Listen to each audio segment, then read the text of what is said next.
आज का हमारा पहला प्रश्न है कि विश्व की पहली रेल लिवरपूल और मैनचेस्टर के बीच किस वर्ष में चलाई गई थी? 1820, 1825, 1830 या फिर 1831 में। तो विश्व की पहली रेल दोस्तों कब चलाई गई थी? 1825 में चलाई गई थी। और कहां से कहां तक चलाई गई थी? तो लिवरपूल से लेकर मैनचेस्टर के बीच में विश्व की पहली रेल चलाई गई थी। याद रखना है, दो प्रकार से प्रश्न पूछा जाता है कि विश्व की पहली रेल कब चलाई गई थी? 1825 में चलाई गई थी। विश्व की पहली रेल कहां चलाई गई थी? तो कहां से कहां तक चलाई गई थी? तो लिवरपूल से मैनचेस्टर के बीच में चलाई गई थी। यह प्रश्न आपको डायरेक्टली याद रखना है। अगले प्रश्न की बात करते हैं, निम्न में से किसे 25वें महालेखा नियंत्रक के रूप में नियुक्त किया गया है? देखिए दोस्तों, दो चीजें होती हैं। एक होता है CGA, जिसे हम कहते हैं कंट्रोलर जनरल ऑफ अकाउंट। क्या? कंट्रोलर जनरल ऑफ अकाउंट, जिसे हम महालेखा नियंत्रक भी कहते हैं। और दूसरा होता है दोस्तों कैग, यानी कि क्या? कंट्रोलर ऑडिटर जनरल, जिसे हम बोलते हैं नियंत्रक एवं महालेखा परीक्षक। ये जो कैग होता है इसके बारे में हम दोस्तों आर्टिकल 148 में पढ़ते हैं। ठीक है, आर्टिकल 148 में पढ़ते हैं। तो यह प्रश्न बहुत इंपॉर्टेंट है।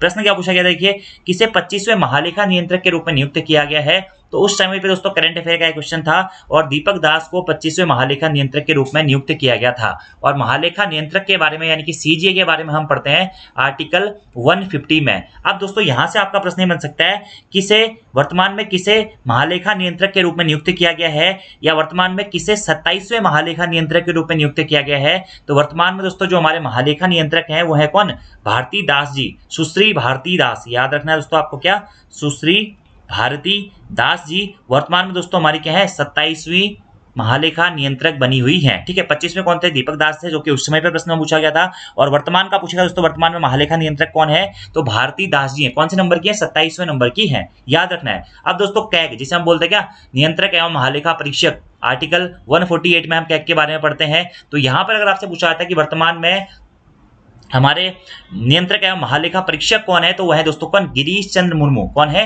वो हो जाएंगे गिरीश चंद्र मुर्मू। वर्तमान में भी गिरीश चंद्र मुर्मू है। ठीक है, और कौन से नंबर के हैं गिरीश चंद्र मुर्मू जी? 14वें नंबर के कैग हैं। ठीक है, और महालेखा नियंत्रक कौन से नंबर का चल रहा है? 27वें नंबर का चल रहा है। अगले प्रश्न की बात करते हैं, केंद्रीय बजट 2021-22 के अनुसार वित्तीय वर्ष 2021-22 में रेलवे की कितनी राशि आवंटित की गई थी? ठीक है, तो केंद्रीय बजट 2021-22 के अनुसार वित्तीय वर्ष से 21-22 में रेलवे के लिए दोस्तों 69,000 करोड़ की राशि को आवंटित किया गया था। और दोस्तों एक कैग और CGA वाला प्रश्न बहुत इंपॉर्टेंट है, मैं बता रहा हूं, याद रखना। कैग है गिरीश चंद्र मुर्मू जी वर्तमान में, और वर्तमान में CGA जो महालेखा नियंत्रक है वो है भारती दास जी। अगला प्रश्न है, विश्व जनसंख्या दिवस कब मनाया जाता है? तो 11 जुलाई को दोस्तों वर्ल्ड पॉपुलेशन डे यानी कि विश्व जनसंख्या दिवस मनाया जाता है। अगला प्रश्न है, बजट 2021-22 के अनुसार कितने वर्ष से अधिक उम्र के पेंशनरों या वरिष्ठ नागरिकों को रिटर्न दाखिल करने में छूट दी गई है? और यह प्रश्न उस टाइम पे बहुत चर्चाओं में था। तो 75 वर्ष से अधिक उम्र के जो पेंशनर या वरिष्ठ नागरिक है दोस्तों, उनको रिटर्न दाखिल करने की छूट दी गई है। ठीक है, पेंशनरों को। अगले प्रश्न की बात करते हैं दोस्तों कि आयुष्मान भारत योजना या प्रधानमंत्री जन आरोग्य योजना के नए CEO के रूप में किसे नियुक्ति हुई है? किसकी नियुक्ति हुई है? तो आयुष्मान भारत योजना या प्रधानमंत्री जन आरोग्य योजना के नए CEO के रूप में दोस्तों नियुक्ति हुई है किसकी? RS शर्मा जी की। और वर्तमान में भी आयुष्मान भारत योजना के CEO कौन है? RS शर्मा जी ही है। और जो आयुष्मान भारत योजना है जिसके अंतर्गत प्रधानमंत्री जन आरोग्य योजना शुरू हुई थी दोस्तों, यह योजना कब शुरू हुई थी? तो 14 अप्रैल 2018 को प्रधानमंत्री जन आरोग्य योजना शुरू की गई थी प्रधानमंत्री हमारे नरेंद्र मोदी जी के द्वारा। ठीक है, अगले प्रश्न की बात करते हैं, फेसबुक के पहले अनुपालन अधिकारी के रूप में किसे नियुक्त किया गया है? तो फेसबुक के पहले अनुपालन अधिकारी के रूप में दोस्तों हेनरी मोनिज को नियुक्त किया गया था। ठीक है, और वर्तमान में भी हमारे अनुपालन अधिकारी फेसबुक के कौन है? हेनरी मोनिज ही है। और फेसबुक के संस्थापक कौन है दोस्तों? मार्क जुकरबर्ग हैं, आपको यह याद रखना है। और फेसबुक का नाम परिवर्तित करके क्या रख दिया गया वर्तमान में दोस्तों? मेटा कर दिया गया है, ये भी आपको याद रखना है। अगला है, उस भारतीय अमेरिकी कंपनी का नाम बताइए जिसे नासा का कार्यवाहक चीफ ऑफ डिफेंस स्टाफ नियुक्त किया गया है। या नॉर्मली पूछा गया है कि नासा का कार्यवाहक चीफ ऑफ स्टाफ किसे नियुक्त किया गया है? तो भव्या लाल दो। ये प्रश्न बहुत इंपॉर्टेंट है क्योंकि यह प्रथम भारतीय बनी थी जो कि नासा में चीफ ऑफ डिफेंस स्टाफ के पद पर नियुक्त हुई थी। तो याद रखना है, भारतीय अमेरिकी का नाम जो नासा की कार्यवाहक चीफ ऑफ स्टाफ में नियुक्त किया गया वह है भव्या लाल। ठीक है, अगले प्रश्न की बात करते हैं दोस्तों, किस राज्य के मुख्यमंत्री ने हर घर पानी हर घर सफाई मिशन प्रारंभ किया था? तो हर घर पानी हर घर सफाई मिशन दोस्तों किस राज्य के द्वारा प्रारंभ किया गया था? यह दोस्तों पंजाब राज्य के द्वारा प्रारंभ किया गया था। क्या? पंजाब राज्य के द्वारा प्रारंभ किया गया था। बहुत महत्वपूर्ण दोस्तों यह प्रश्न है। ठीक है, अगले प्रश्न की बात करते हैं। अगला हमारा प्रश्न है, ऑक्सफोर्ड शब्दकोश द्वारा किस शब्द को वर्ष 2020 का हिंदी शब्द घोषित किया गया था? तो ऑक्सफोर्ड शब्दकोश द्वारा दोस्तों वर्ष 2020 का हिंदी शब्द घोषित किया गया था आत्मनिर्भरता को। किसको? आत्मनिर्भरता को। और वहीं प्रश्न पूछा जाएगा कि ऑक्सफोर्ड शब्दकोश द्वारा वर्ष 2021 का हिंदी शब्द किसे नियुक्त किया गया था? तो वर्ष 2021 का दोस्तों हिंदी शब्द दोस्तों वैक्स को नियुक्त किया गया था। किसको? वैक्स को नियुक्त किया गया था। यह प्रश्न भी बहुत इंपॉर्टेंट है। अगले प्रश्न की बात करते हैं, निम्न में से कौन 25 वर्ष की आयु में भारत की सबसे युवा पायलट बन गई हैं? तो जम्मू कश्मीर की दोस्तों रहने वाली कौन? आयशा अजीज 25 वर्ष की उम्र में भारत की सबसे युवा पायलट बनी थी। ठीक है, तो प्रश्न बन सकता है कि भारत की सबसे युवा पायलट कौन बनी है? तो वो बनी है दोस्तों कौन? आपका आयशा अजीज जी। ठीक है, ये आपको याद रखना है। ठीक है, अभी दोस्तों एक और प्रश्न यहाँ से देखिए, जैसे ये प्रश्न पूछा गया कि अमेरिका के प्रथम कार्यवाहक चीफ ऑफ स्टाफ किसे नियुक्त किया गया? भव्यालाल को। वैसे ही आपको बताया दोस्तों अभी ब्रिटेन के प्रधानमंत्री कौन बने हैं? ऋषि सुनक। याद रखना आपको, ऋषि सुनक क्या बने हैं? ब्रिटेन के प्रधानमंत्री बने हैं। और ये क्या है? प्रथम भारतीय है या भारतीय ब्रिटिश है, आप ये कह सकते हैं। नॉर्मली मतलब भारतीय नागरिकता इनके पास में है नहीं, यह ब्रिटेन में ही थे, लेकिन भारतीय मूल के हैं कौन? ऋषि सनक। तो प्रश्न इंपोर्टेंट बन सकता है कि हमारा ब्रिटेन के प्रधानमंत्री कौन है? ठीक है, ब्रिटिश प्रधानमंत्री वर्तमान में कौन बने हैं? तो बने हैं ऋषि सुनक। ठीक है, याद रखना, ये प्रश्न भी आपको एग्जाम के पॉइंट ऑफ व्यू से इंपोर्टेंट है। अगले प्रश्न की बात करते हैं कि प्रथम भारतीय महिला जिसने 2000 में ओलंपिक पदक जीता था। तो आपको पता ही है दोस्तों कि ओलंपिक में पदक जीतने वाली प्रथम महिला कौन थी? वो थी कर्णम मल्लेश्वरी जी। और कर्णम मल्लेश्वरी का संबंध किस क्षेत्र से था? भारोत्तोलन से इनका संबंध था। और वर्ष 2000 में दोस्तों इन्होंने ओलंपिक में कौन सा पदक जीता था? कांस्य पदक जीता था। कौन सा पदक जीता था? कांस्य पदक इनके द्वारा वर्ष 2000 में जीता गया था। अगले प्रश्न की दोस्तों बात करते हैं।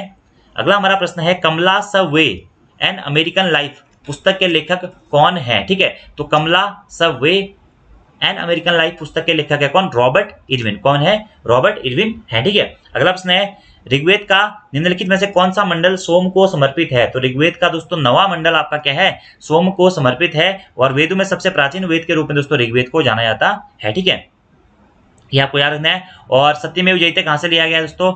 या आप ये कह सकते हैं कि सत्यमेव जयते मुंडकोपनिषद से लिया गया। यह भी एक प्रश्न बहुत इंपोर्टेंट एग्जाम में पूछता है। ठीक है, अगले प्रश्न की बात करते हैं, निम्न में से कौन हर्षवर्धन का दरबारी था? ठीक है, तो इसमें से दोस्तों मयूर भट्ट आपका क्या थे? हर्षवर्धन के दरबारी कवि थे। ठीक है, और हर्षवर्धन के सबसे प्रमुख दरबारी कवि थे कौन दोस्तों? बाण भट्ट, जिन्होंने हर्ष चरित्र की रचना भी करी थी, जो कि हर्षवर्धन के जीवनी पर आधारित रचना थी। क्या? बाण हर्ष चरित्र। ठीक है, और किसने रची थी? बाण भट्ट ने। और कौन दरबारी कवि था इनमें से? मयूर भट्ट हर्षवर्धन का दरबारी कवि था। अगला प्रश्न है, प्राचीन भारत में आजीवक पंथ का संस्थापक कौन था?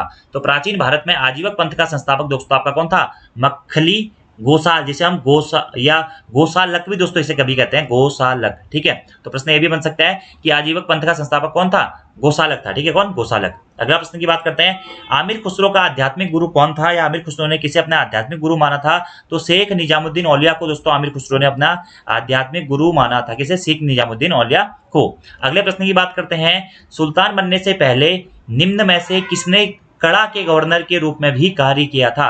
तो सुल्तान बनने से पहले दोस्तों कड़ा के गवर्नर के रूप में कार्य किया था किसने? अलाउद्दीन खिलजी ने। किसने? अलाउद्दीन खिलजी ने। अगले प्रश्न की बात करते हैं कि आगरा शहर की नींव किसने डाली थी या किसके द्वारा डाली गई थी? तो आगरा शहर की नींव दोस्तों सिकंदर लोधी जी के द्वारा डाली गई थी। और आगरा के संस्थापक के रूप में भी सिकंदर लोधी को ही जाना जाता है। अगला प्रश्न है, बहुत महत्वपूर्ण है, कि भारत का एकमात्र यहूदी वाइसराय कौन था? तो भारत का एकमात्र यहूदी वाइसराय दोस्तों कौन थे? लॉर्ड रीडिंग भारत के एकमात्र यहूदी वाइसराय थे। 1921 से 26 के बीच में दोस्तों ये क्या थे? भारत के वाइसराय थे। ये आपको याद रखना है। अगले प्रश्न की बात करते हैं, किसने हाउस ऑफ कॉमन्स में 1857 के विद्रोह को एक राष्ट्रीय विद्रोह घोषित किया था? तो दोस्तों डिज़रायली ने हाउस ऑफ कॉमन्स में 1857 के विद्रोह को एक राष्ट्रीय विद्रोह घोषित किया था। किसने? डिज़रायली ने। अगले प्रश्न की बात करते हैं, निम्न में से कौन चंपारण सत्याग्रह 1917 से संबंधित नहीं है? देखिए, राजकुमार शुक्ल के आमंत्रण पर ही गांधी जी गए थे। ठीक है, संत राउत भी थे, राजेंद्र प्रसाद भी थे। कौन नहीं थे? स्वामी सहजानंद नहीं थे। तो आंसर हो जाएगा आपका क्या? स्वामी सहजानंद। चंपारण सत्याग्रह 1917 से संबंधित नहीं है। चंपारण सत्याग्रह कब हुआ था? 1917 में हुआ था। सहयोग आंदोलन कब हुआ था? 1920 में हुआ था। अगले प्रश्न की बात करते हैं, इल्बर्ट बिल विवाद किस वाइसराय के काल में हुआ था? तो इल्बर्ट बिल विवाद दोस्तों आपको याद रखना चाहिए 1883 में हुआ था। और लॉर्ड रिपन स्टैम्प क्या थे दोस्तों? हमारे वाइसराय हुआ करते थे। कौन? Lord Ripon. अगला प्रश्न है राष्ट्रीय लोकमान्य तिलक पुरस्कार 2021 का विजेता कौन था? तो राष्ट्रीय लोकमान्य तिलक पुरस्कार 2021 के विजेता थे कौन दोस्तों? साइरस पूनावाला। और यह प्रश्न 2 से 3 एग्जाम में आया था। अब दोस्तों यहीं से प्रश्न बन सकता है कि राष्ट्रीय लोकमान्य तिलक पुरस्कार 2022 का विजेता कौन है? यह है टेरी थॉमस। कौन है? टेरी थॉमस, ठीक है। और इन्हें दोस्तों मिसाइल महिला के नाम से, मिसाइल वोमेन के नाम से जाना जाता है, मिसाइल वोमेन ऑफ इंडिया के नाम से भी इन्हें कभी कभी जाना जाता है। क्या? टेरी थॉमस, ठीक है। और डीआरडीओ में वर्तमान में कार्यरत है। इन्हें राष्ट्रीय लोकमान्य तिलक पुरस्कार 2022 से सम्मानित किया गया है। अगले प्रश्न की बात करते हैं दोस्तों। अगला प्रश्न है निम्नलिखित क्रांतिकारियों में से किसने लिपिक के रूप में देहरादून में काम किया था? तो दोस्तों रास बिहारी बोस ने क्या किया था? लिपिक के रूप में देहरादून में काम किया था। और देहरादून में जो हमारा देहरादून वन अनुसंधान संस्थान है यानी कि एफआरआई है, ठीक है, तो एफआरआई में दोस्तों इन्होंने क्या किया था? एक लिपिक के रूप में भी कार्य किया था। किसने? रास बिहारी बोस ने, ठीक है। अगला प्रश्न है आंध्र भोज के रूप में कौन जाना जाता था? तो कृष्णदेव राय को दोस्तों क्या आंध्र भोज के रूप में जाना जाता था? कृष्णदेव राय को। अगला प्रश्न है निम्न में से किसे काकोरी षड्यंत्र कांड में आजीवन कारावास हुआ था? तो आजीवन कारावास हुआ था सचिंद्र नाथ सान्याल को, ठीक है। और यह काकोरी षड्यंत्र कांड का घटना कब हुई थी? काकोरी कांड कब हुआ था? तो 9 अगस्त 1925। याद रखना दोस्तों आपको, क्या 9 अगस्त 1925 को काकोरी कांड हुआ था और सचिंद्र नाथ सान्याल को इसमें आजीवन कारावास की सजा सुनाई गई थी। अगला प्रश्न है बनारस में संस्कृत कॉलेज की स्थापना किसके द्वारा की गई थी? तो बनारस में संस्कृत कॉलेज की स्थापना दोस्तों 1791 में जोनाथन डंकन के द्वारा की गई थी। किसके द्वारा? जोनाथन डंकन के द्वारा बनारस में संस्कृत कॉलेज की स्थापना की गई थी। अगले प्रश्न की बात करते हैं निम्नलिखित में से किस देश के साथ रेडक्लिफ रेखा भारतीय सीमा बनाती है? या रेडक्लिफ रेखा किस किस देश के मध्य में स्थित है? तो आपको पता है तो भारत और पाकिस्तान के मध्य में क्या है? रेडक्लिफ रेखा है, ठीक है। रेडक्लिफ के द्वारा ये रेखा खींची गई थी 1947 में, इसलिए इसे रेडक्लिफ रेखा कहा जाता है। और प्रश्न देखिए कितना अच्छा बनाया गया कि निम्न में से किस देश के साथ में रेडक्लिफ रेखा भारतीय सीमा बनाती है? तो पाकिस्तान के साथ में रेडक्लिफ रेखा भारतीय सीमा बनाती है। अगले प्रश्न की बात करते हैं निम्न में से कौन सी गंगा नदी की सहायक नहीं है? यानी कि गंगा नदी की सहायक नदी कौन सी नहीं है, यह प्रश्न पूछा गया है। सोन, बेतवा, गोमती या फिर रामगंगा। इसमें से दोस्तों देखिए सोन भी गंगा की सहायक नदी है, गोमती भी है, रामगंगा भी है, तो कौन सी नहीं है? बेतवा दोस्तों गंगा की सहायक नदी नहीं है। तो बेतवा किसकी? यमुना की सहायक नदी। और गंगा नदी का उद्गम कहां से होता है? गंगोत्री से होता है। गंगोत्री स्थित गोमुख नामक स्थान से भागीरथी का होता है। वैसे देवप्रयाग में फिर इसे गंगा नाम से जाना जाता है, गंगा और भागीरथी के संगम के पश्चात। अगला प्रश्न है निम्नलिखित में से कौन सा राष्ट्रीय पार्क उत्तर प्रदेश में स्थापित है? काजीरंगा राष्ट्रीय पार्क, कार्बेट राष्ट्रीय पार्क, दुधवा राष्ट्रीय पार्क या फिर बांधवगढ़ राष्ट्रीय पार्क। तो इसमें से दोस्तों दुधवा राष्ट्रीय पार्क जो है दोस्तों, दुधवा नेशनल पार्क, यह उत्तर प्रदेश में स्थित है। जबकि काजीरंगा नेशनल पार्क दोस्तों असम में स्थित है। कार्बेट राष्ट्रीय उद्यान या कार्बेट राष्ट्रीय पार्क दोस्तों उत्तराखंड में स्थित है। और बांधवगढ़ राष्ट्रीय पार्क दोस्तों आपका मध्य प्रदेश में स्थित है। और यह सभी पार्क बहुत महत्वपूर्ण है।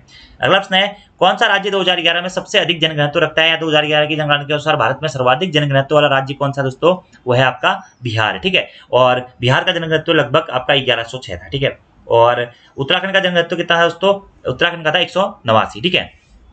अगले प्रश्न की बात करते हैं निम्न में से कौन सा राज्य मानसून वर्षा की सबसे लंबी अवधि रखता है? तो मानसून वर्षा की सबसे लंबी अवधि रखता है दोस्तों कौन सा? केरल राज्य। कौन? केरल राज्य। अगला प्रश्न है निम्नलिखित में से कौन सी जगह पर उत्तरी पश्चिमी रेलवे का मुख्यालय स्थित है? ठीक है, तो उत्तरी पश्चिमी रेलवे का मुख्यालय दोस्तों आपका क्या है? जयपुर में स्थित है, ठीक है। जयपुर में क्या है आपका? उत्तरी पश्चिमी रेलवे का मुख्यालय स्थित है। और ये रेलवे के मुख्यालय से संबंधित दोस्तों प्रश्न एग्जाम में कभी कभार पूछ ले जाते हैं, तो ये आपको डायरेक्टली याद रखना है, ठीक है। और अगर आपसे डायरेक्टली पूछा था कि भारतीय रेलवे का मुख्यालय कहाँ स्थित है, तो भारतीय रेलवे का मुख्यालय आपका दोस्तों कहाँ है? नई दिल्ली में स्थित है। जबकि उत्तर पश्चिमी रेलवे का मुख्यालय दोस्तों आपका कहाँ पर स्थित है? उत्तर पश्चिमी रेलवे का मुख्यालय आपका जयपुर में स्थित है, ठीक है। ऐसे ही पूछा जाता है दोस्तों क्या कि उत्तर रेलवे का मुख्यालय कहाँ स्थित है, तो उत्तर रेलवे का मुख्यालय भी दिल्ली में स्थित है। ऐसे पूछ लिया जाता है दक्षिण रेलवे का मुख्यालय कहाँ स्थित है, तो दक्षिण रेलवे का मुख्यालय दोस्तों चेन्नई में स्थित है, ठीक है। तो ऐसे करीबन करीब 18 रेलवे के बारे में हम पढ़ते हैं, जैसे कि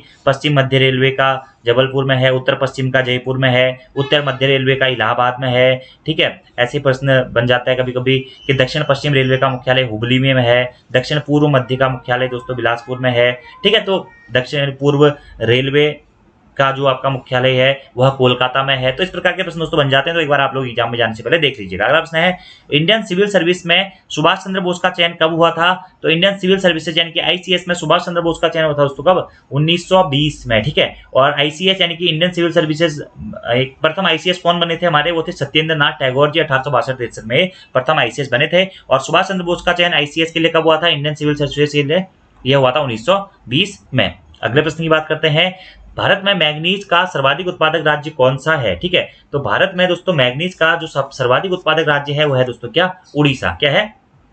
उड़ीसा है, ये आपको याद रखना है। अगले प्रश्न की बात करते हैं, निम्न में से कौन सा अणु विद्युत शक्ति ग्रह नहीं है? ठीक है, तो इसमें से दोस्तों रावत भाटा, खोपोली, ककरापारा या फिर कैगा। तो इसमें से दोस्तों जो आपका खोपोली है यह अणु विद्युत शक्ति ग्रह नहीं है। ठीक है, क्या कौन सा नहीं है दोस्तों? आपका खोपोली नहीं है। ठीक है,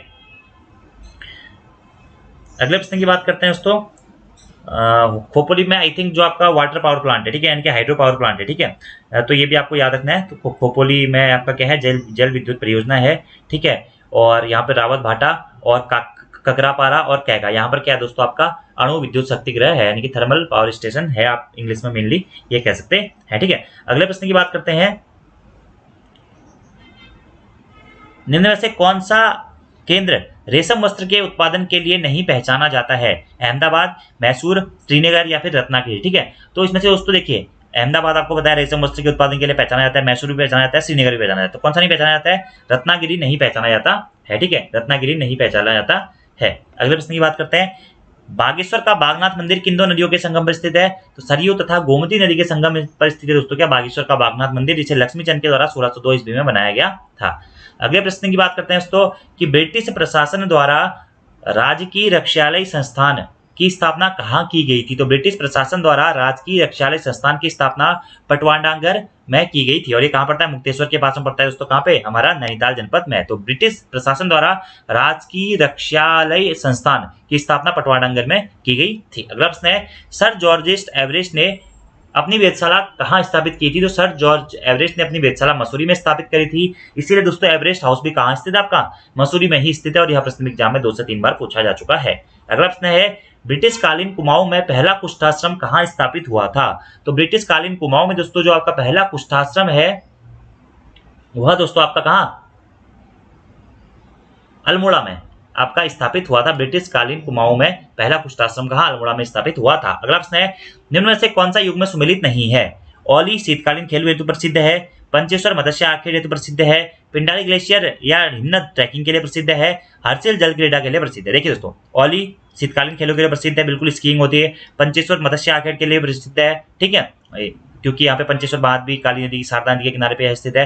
पिंडारी हिमनद बागेश्वर में स्थित है, और यह आपका ट्रैकिंग के लिए है। औली जोशीमठ में स्थित है, चमोली जनपद में। पंचेश्वर आपका चंपावत जनपद में स्थित है, यहाँ पे पंचेश्वर बांध परियोजना के निर्माण कार्य की भी बातें चल रही है। हर्षिल आपका दोस्तों उत्तरकाशी जनपद में स्थित है, और हर्षिल क्या आपका जल क्रीड़ा के लिए प्रसिद्ध नहीं है, यह हिम क्रीड़ा के लिए प्रसिद्ध है। कौन सी? हिम क्रीड़ा के लिए, ठीक है, हिम क्रीड़ा के लिए। अगला प्रश्न है, उत्तराखंड में प्रचलित आभूषण धागुला शरीर के किस अंग में धारण किया जाता है? तो धागुला को दोस्तों कलाई में पहना जाता है। धागुला मतलब आप एक हिसाब से चूड़ी भी कलाई में बनी जाती है, तो धागुला जो होता है हाथ या कलाई आप इसमें कह सकते हैं, ठीक है। बच्चों को धागुला पहनाया जाता है। अगला प्रश्न है, निम्न में से कौन सा गुरुद्वारा उत्तराखंड में स्थित नहीं है?